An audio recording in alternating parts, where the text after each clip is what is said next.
ஒரு நிமிஷம் மக்களே, இந்த வீடியோவை எல்லாரும் தயவு செஞ்சு ஷேர் பண்ணி விடுங்க.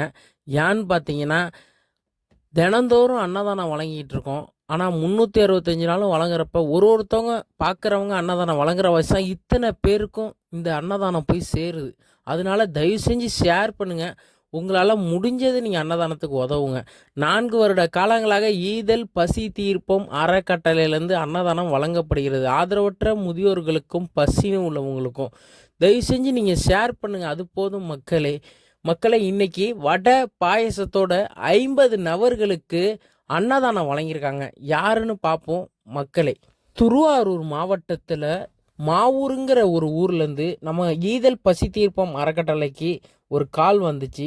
எங்களோட பொண்ணுக்கு 3 வயசாவது, இன்னையோட 3வது பர்த்டே அப்படின்னு சந்தோஷமாக சொல்லி இன்னைக்கு என் பொண்ணோட பர்த்டேக்கு 50 நபர்களுக்கு திருப்தியான சாப்பாடு அன்னதானம் வடை பாயசத்தோட வழங்கணும்னு சொல்லியிருந்தாங்க.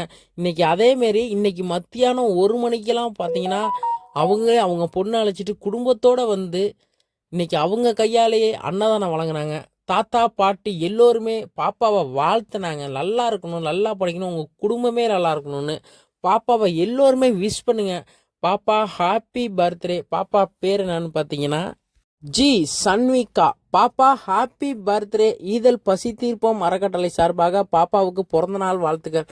பாப்பா நல்லா இருக்கணும், அவங்க குடும்பமே நல்லா இருக்கணும், அவங்க தலைமுறையே நல்லா இருக்கணும், மனதார வாழ்த்துவோம் மக்களே. இத்தனை பேர் பசியை போக்குறதெல்லாம் சாதாரண விஷயம் கிடையாது மக்களே.